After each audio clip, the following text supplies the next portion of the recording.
Hola estudiantes, hoy vamos a realizar otro video tocando el tema de nosotros como tomador de decisiones. Pues este es el tema central de esta lista de reproducción que se llama Poder de Decisión y la pueden encontrar en mi canal. Como saben, hay varias formas de concebir el curso, las enseñanzas e incluso la estructura del mismo para que lleva un entendimiento que nos aleja de nuestra facultad, de la voluntad y del poder de elegir. Y esto lo que hace es restarnos agencia y habilidad, presteza, en el papel que nos corresponde dentro de la salvación. Y por tanto, ralentizará nuestro proceso de sanación. Entonces, hoy vamos a trabajar esto. Hay dos cosas que me gustaría decir antes para complementar el video anterior, en el que hablé sobre que nosotros no obramos como personajes, sino que si bien hay una mente que sueña y que está en un proceso de despertar, esa mente es la nuestra aquí mismo dentro del sueño. Y quiero decir dos cosas. En el anterior video planteé que la mente está aquí. La mente está aquí y se ha separado de su hermano. Y que no es como una cúpula o esfera, una burbuja, que proyecta el sueño hacia adentro y que nosotros solo seríamos unas figuras. Que esto no es lo que ocurre. Pero ahora bien, si bien la mente se introduce dentro de su mismo sueño, tu hermano es también parte de tu mente. E incluso el curso, cuando nos habla de el estado de ser, nos dice que allí donde posemos la mirada, nos encontraremos a nosotros mismos. Entonces, el mundo entero puede reflejar nuestra propia mente. Y allí puede haber unicidad. Y allí puede haber unidad. Que es una percepción que se asemeja a la unicidad del cielo. Entonces, sí, todo el mundo y todas las personas, todo lo que hay en él, todo el escenario, es la mente misma, produciendo unas imágenes. Es la mente misma, y yo lo he referido como el tendido de la mente o el sustrato de la mente, donde cuando vamos a soñar por las noches, cuando nos dormimos por las noches, ¿dónde ocurre esos escenarios que se configuran allí? En nuestra mente. Entonces sí sería como una dimensión la mente y sí se recrearían allí figuras.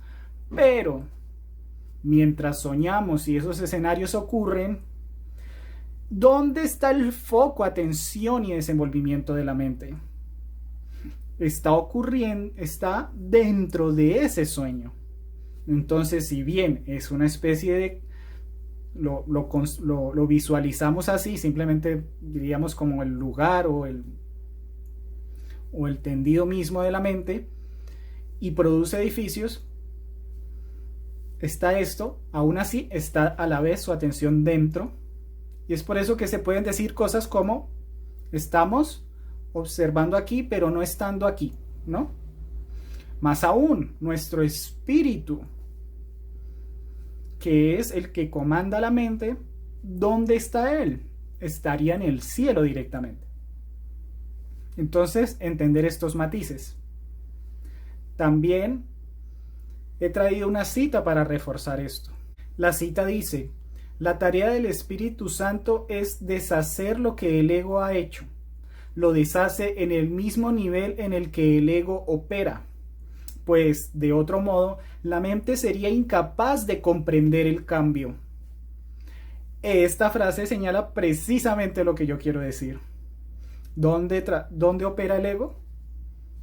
¿Dónde es el nivel en el que el ego opera?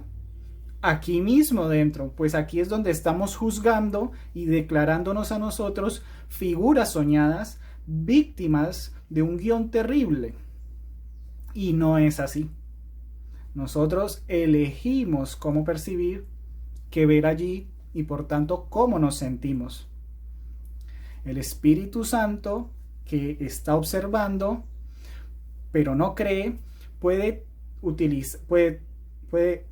sanear todo lo que le entreguemos y ofrecérnoslo, y lo veremos en este mismo nivel, y veremos inocencia aquí y entenderemos el cambio, y entenderemos entonces por qué las figuras y las escenas no son las causas de nada y nosotros sí somos la causa de todo. La segunda cosa que quería apuntar es sobre el despertar gradual de la mente. El segmento infinitesimal que se fue a dormir ciertamente tenía bastantes aspectos dentro de sí. Llamamos a nuestro hermano un aspecto de la mente común que somos. A este nivel, y mientras no sanemos, nos experimentamos como mentes individuales. ¿Pero qué son en realidad esas mentes individuales? Simplemente aspectos de una mente filial. Y cada aspecto es toda la mente y todas las demás mentes. Por eso se habla de aspectos y no de mente individual. Esto es lo que yo he llamado nodos, otro maestro lo ha llamado terminales de la mente. Ese segmento infinitesimal ya tenía aspectos, contenía dentro de sí aspectos. Y nos separamos de esos aspectos de nosotros mismos y los convertimos en el otro, que nos sirvieran de chivo expiatorio para proyectar la culpa que sentíamos, condenándolos a todos ellos y al mundo, al castigo que creíamos nosotros merecer. ¿Se entiende? Es por eso que la mente total, discúlpenme un segundo, la mente filial, ese segmento, aterriza acá o se inmersa en su propio sueño, y es desde acá donde va sanando, tomando otras decisiones. Antes de empezar, recuerden que si al final de este video les gustó o este video los llevó a mi canal y encontraron allí algún video que les gustara, pueden compartirlo de alguna manera en vuestras redes sociales, en sus redes sociales. Y allí las personas que os siguen y que valoran lo que están viviendo ahora en su vida o lo que están compartiendo, lo que están viendo, estudiando, también podrán verlo y verse beneficiados por la enseñanza que tú apreciaste. La comprensión de la estructura del curso que hoy quiero analizar, que hoy quiero observar, es una que dice que, puesto que todo esto ya ocurrió, nuestro proceso, nuestro camino, carece del libre albedrío y que nosotros no estamos eligiendo nada, puesto que el tiempo ya concluyó, simplemente estamos llevando a cabo, pero no con una voluntad personal, aquello que ya sucedió. Y en parte esto tiene una fuente, sale de ciertos extractos del curso que voy a leer, pero a partir de estos se extraen conclusiones equivocadas. Así que voy a pasar a leer estos extractos que nos dicen: todo aprendizaje ya se encontraba en su mente, la del Espíritu Santo, consumado y completo. Él reconoció todo lo que el tiempo encierra y se lo dio a todas las mentes para que cada una de ellas pudiera determinar desde una perspectiva en la que el tiempo ha terminado, cuándo ha de ser liberada para la revelación y la eternidad. Hemos repetido en varias ocasiones que no hace sino emprender una jornada que ya concluyó. Es cierto. Siguiente extracto, este es el más largo, son 2 párrafos. Ese momento ya ha sido fijado. Esto parece ser bastante arbitrario. Está hablando del momento de la revelación. No obstante, no hay nadie que dé ni un solo paso al azar a lo largo del camino. Ya lo dio, aunque todavía no haya emprendido la jornada. Pues el tiempo tan solo da la impresión de que se mueve en una sola dirección. No hacemos sino emprender una jornada que ya terminó. No obstante, parece como si tuviera un futuro que todavía nos es desconocido. El tiempo es un truco, un juego de manos, una gigantesca ilusión en la que las figuras parecen ir y venir como por arte de magia. No obstante, tras las apariencias hay un plan que no cambia, el plan de la salvación. El guión ya está escrito. El momento en el que ha de llegar la experiencia que pone fin a todas tus dudas ya se ha fijado. Pues la jornada solo se puede ver desde el punto donde terminó. Desde donde podemos mirar hacia atrás e imaginarnos que la emprendemos otra vez y repasar mentalmente lo que sucedió. Es muy interesante, pero respecto a los extractos no hay muchas explicaciones. Yo voy a intentar aportar, y de hecho Jesús dice que no hay por qué detenerse a explicar más lo que nadie en el mundo puede entender, lo que nadie en este mundo puede entender. Por lo que el objeto, la razón, el objetivo de explicar esto es darnos una sensación de seguridad respecto al destino. Recuerdan, y respecto a que nunca estuvimos inseguros, que fuimos llevados en el mismo instante en el que pareció ocurrir, se nos explicó y se nos dio la respuesta. Y luego parece suceder este repaso. Se nos ofrece esa seguridad y se nos ofrece una seguridad del destino donde vamos a parar. ¿Recuerdan esa parte del curso cuando dice que nuestro destino es más seguro que el sol, que la puesta del sol? Que incluso es más seguro que eso, porque sabemos que no es eterno, mientras que nosotros sí estamos en la eternidad. Y un par de citas más sobre esto. Las decisiones que se tomaron en aquel entonces parecen como si aún estuvieran pendientes, como si aún hubiera que tomarlas. Lo que hace mucho que se aprendió, se entendió y se dejó a un lado, se considera ahora un pensamiento nuevo, una idea reciente, un enfoque diferente. Interesante, ¿no? Siguiente cita. Has llegado al final de una jornada ancestral, pero aún no te has dado cuenta de que ya concluyó. Todavía estás exhausto y el polvo del desierto aún parece empañar tus ojos y cegarte. Claro, pero ¿por qué ocurrió todo esto?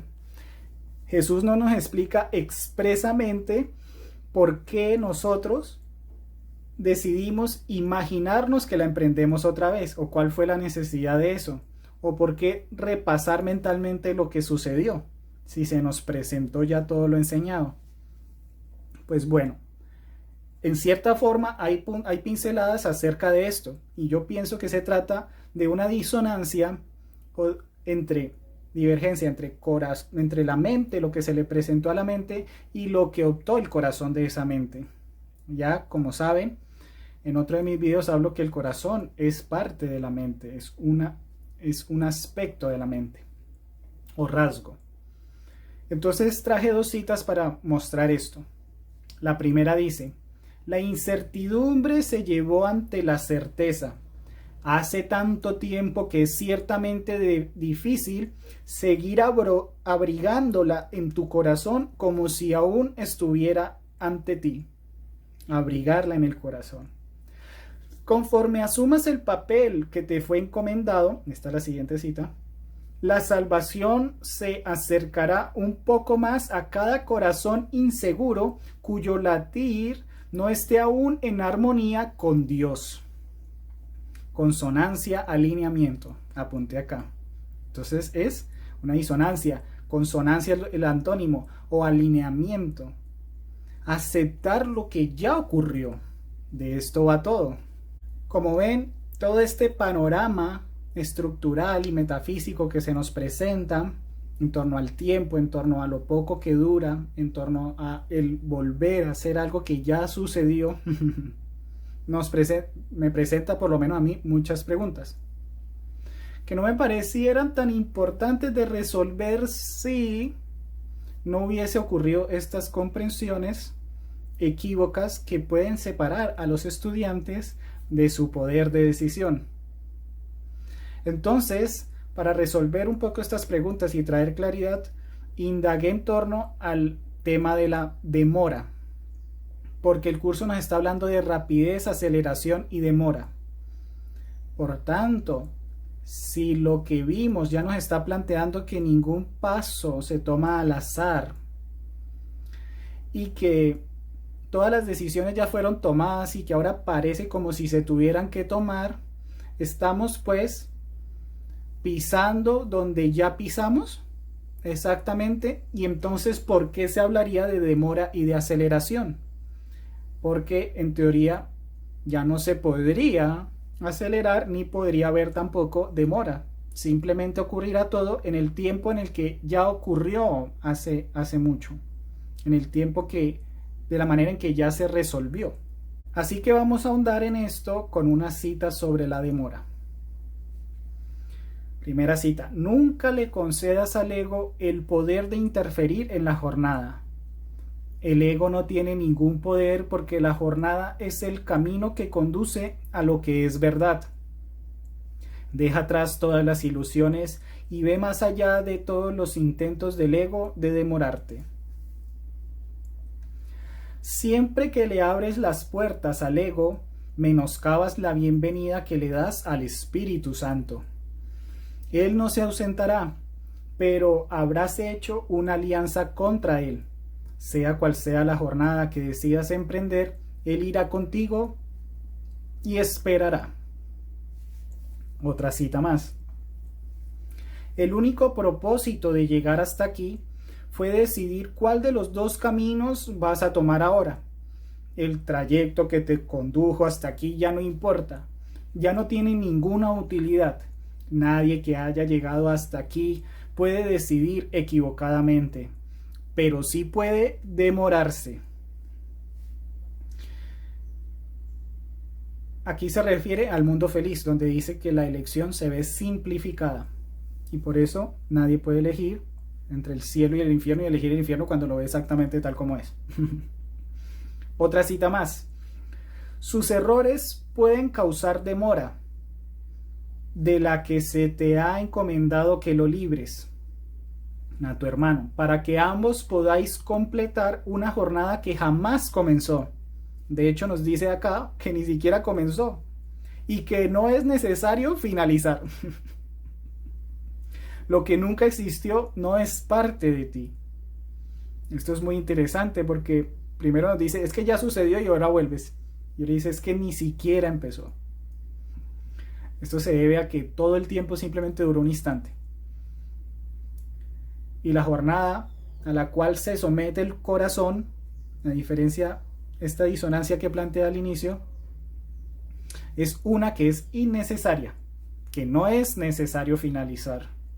Y una pequeña cita más: contémplalo tal como es, a fin de que tu liberación no se demore en llegar. Contempla a tu hermano tal como es. Por lo que aquí hay varias cosas. ¿Qué estábamos diciendo? Que no podría ser la demora, ¿cierto? No podría ser la aceleración, pero acá estas citas nos plantean de que sí es posible y que sí puedes permitir la demora, sí puedes permitir que el ego intervenga. Entonces, tal vez lo que está diciendo es que el último cabo es inevitable y que aunque te demores o te aceleres, siempre tienes que llegar acá. Entonces, en algún punto lo hará, por más que te demores. Y tal vez la cita que se refiere al azar se refiere a que aunque haya demoras y las aceleraciones, todas están supeditadas a este destino, el cual es inevitable, la salvación. O podríamos verlo tal vez de otra manera, puesto que esto ya es un área de incertidumbre, ya que no es explicado, de incertidumbre intelectual, porque no es explicado plenamente. Voy a ser honesto intelectualmente y voy a abrir también otra posible explicación. Esa otra explicación, como es lógico, si se ha dicho que el punto en el que la revelación se presentará en la mente ya se ha fijado, es que todas las demoras que sí son posibles, que tú puedes permitir o negar, ya están comprendidas dentro de todos los pasos que ya se dieron, dentro de las decisiones que ya se tomaron. Y no estamos sino recreando otra vez, repasando todas esas demoras y aceleraciones que ya sucedieron y que se vieron solo en un instante, puesto que el tiempo es solo espacio y tú puedes ver en un instante todos los espacios. Pero incluso hay otra manera que me parece más bonita de verlo, y es la que quiero plantear con las siguientes citas. Y dice la primera cita: has seguido adelante y has llegado hasta el mundo que yace ante las puertas del cielo. Nada se opone a la voluntad de Dios, ni hay necesidad de que repitas una jornada que hace mucho que concluyó. No hay necesidad de que repitas una jornada que hace mucho que concluyó. Muy interesante, ¿no? Y dice esta otra: y lo que Él ha dispuesto a reemplazar ya ha sido reemplazado. Dios. El tiempo tan solo duró un instante en tu mente y no afectó a la eternidad en absoluto. Y un par más. El único propósito del tiempo es darte tiempo, entre comillas, para alcanzar ese juicio. No temas que se te vaya a elevar y a arrojar abruptamente a la realidad. El tiempo es benévolo y si lo usas en beneficio de la realidad, se ajustará al ritmo de tu transición. Entonces, acá hay muchas cosas interesantes en estas cuatro. La manera que yo vi este otro matiz, me pareció muy interesante, es que puesto que no hay siquiera necesidad de repetir, puesto que lo que Dios reemplazó ya ha sido reemplazado, cualquier percatación de un conflicto que no sea inmediatamente entregado y recibir la solución, como muchas veces nos exhorta, nos impulsa y nos anima a hacer el curso, apenas lo ves, lo entregas, se constituye en una demora, porque ni siquiera hay necesidad de hacerlo. Es decir, ya ocurrió tu salvación, no ha pasado nada, acéptalo lo más pronto posible. Qué hermoso, ¿no? Entonces, cuando utilizas el tiempo en beneficio de la realidad, es cuando aceleras la llegada de lo que ya ocurrió a tu conciencia, aceleras la llegada a tu conciencia de lo que ya ocurrió. Entonces, es necesario una transición, y es en ese sentido que el tiempo ya es benévolo, porque tienes que realizar esa transición. Pero realízala con prontitud, con ánimo, con determinación, porque no es necesario y no es digno que el Hijo de Dios llore un momento más, y esto también lo señala el curso en determinados momentos. Pero de ninguna de estas comprensiones se puede deducir que no tenemos libre albedrío. Ya en su segunda frase el curso nos dice que a nosotros lo que es el libre albedrío para nosotros los que estamos aquí en el mundo y tenemos que aprender. Entonces, lo que yo vi es que nosotros realizamos una toma de decisión que es deliberada, en primera persona, es decir, nosotros ejercemos la voluntad, el poder de elegir. Es deliberada porque pensamos entre cuáles dos elegir. Es consciente porque el curso dice que toda búsqueda se emprende conscientemente, se realiza conscientemente. Y es esforzada porque se presenta como un cambio de deseo. Y si tú tienes un deseo es que has valorado algo y ahora tienes que empezar a valorar distinto. No obstante, este esfuerzo se debe entender correctamente y ya tengo un video acerca del esfuerzo. Es un esfuerzo hacia permitir algo, no hacia construir algo. Puesto que ya todo está construido y nosotros simplemente otra vez debemos aceptarlo. Y ya que tú puedes ver, igual que yo, empíricamente dentro de tu propio fuero interno, que esto es así, que tú tomas decisiones, no podemos llegar a la conclusión de que no hay libre albedrío. Aquí, empíricamente, hacemos un esfuerzo. Entonces, esto no puede borrarse a partir de la conclusión a la que hayamos llegado en torno a los pasos que damos. No importa que ya los hemos dado y ni siquiera importa que lo vayamos a dar en el mismo lugar, en el mismo momento que ya los dimos. Porque no se puede eliminar la experiencia de que es esforzado en primera persona, consciente y deliberado, de que nos valemos de algo. Entonces, ¿cómo cuadramos esto en realidad? Pues yo he pensado en lo siguiente, en que hay una zona de oportunidad que siempre se va a presentar debido a que ya no soportamos más seguir sintiéndonos como nos estamos sintiendo. Y hay también un momento en el que tú estás listo para. El curso lo señala. Habla de que todavía no estás listo, cuando estés listo. Entonces estamos entre salir de aquí y entre una sensación de no estar listos.